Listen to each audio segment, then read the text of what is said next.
మైత్రి movies ప్రస్తుతం వరుసగా భారీ బడ్జెట్ చిత్రాలను నిర్మిస్తూ క్రేజీ చిత్రాలను డిస్ట్రిబ్యూట్ చేస్తూ ఫుల్ బిజీగా ఉంది. హనుమాన్, సలార్ వంటి చిత్రాలను డిస్ట్రిబ్యూట్ చేసి భారీ లాభాలను గడించింది.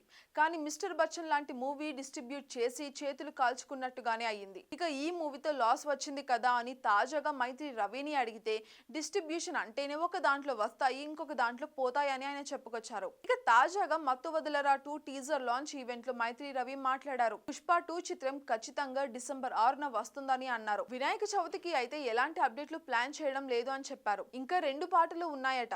సెప్టెంబర్ చివర్లో ఒకటి, అక్టోబర్ లో ఇంకొకటి రిలీజ్ చేయాలని ప్లాన్ చేస్తున్నట్టుగా కూడా వాళ్ళని చెప్పారు. ఇక అక్టోబర్ లో ఫస్ట్ హాఫ్ ఎడిట్ వర్షన్ వస్తుంది అని కూడా అన్నారు. ఇక నవంబర్ లో ఎడిటింగ్ వరకు సెన్సర్ కూడా అవుతుంది అని కూడా అన్నారు. ఇక ఎట్టి పరిస్థితుల్లోనూ డిసెంబర్ 6న పుష్ప వస్తుందని చెప్పేశారు. ఇక స్మగ్లర్లను హీరోలుగా చూపిస్తున్నారని పవన్ కళ్యాణ్ చేసిన వ్యాఖ్యల మీద కూడా మైత్రి రవి అయితే స్పందించారు. ఆయన ఉద్దేశం వేరు. ఆయన పుష్ప సినిమా గురించి ఏమీ అనలేదు. మనమే ఆయన అన్న మాటల్ని దానికి దీనికి లింక్ చేసుకుంటున్నామని కూడా ఆయన క్లారిటీ ఇచ్చారు. ఇక ఉస్తాద్ భగత్ సింగ్ సినిమా గురించి కూడా అప్డేట్లు అయితే ఇచ్చారు. ఇక రీసెంట్ గానే పవన్ కళ్యాణ్ మేము కలిసామని, ఇక త్వరలోనే షూటింగ్ కూడా స్టార్ట్ చేస్తామని, డిసెంబర్ లోపు సినిమా షూట్ పూర్తి చేయాలని అనుకుంటున్నట్టుగా కూడా ఆయన చెప్పుకొచ్చారు. కానీ పవన్ కళ్యాణ్ ఇప్పుడున్న బిజీలో ఏ సినిమాకు టైం కేటాయిస్తారు, ఏ మూవీని ఫస్ట్ పూర్తి చేస్తారు అన్నది చూడాల్సిందే. ఇక హరిశంకర్ మాత్రం మిస్టర్ బచ్చన్ తో చాలా దారుణంగా ట్రోలింగ్ బారిన పడ్డారనే చెప్పాలి. అసలు హరిశంకర్ టేకింగ్ మేకింగ్ మీద అందరికి అనుమానాలు కూడా వచ్చేసాయి ఇప్పుడు.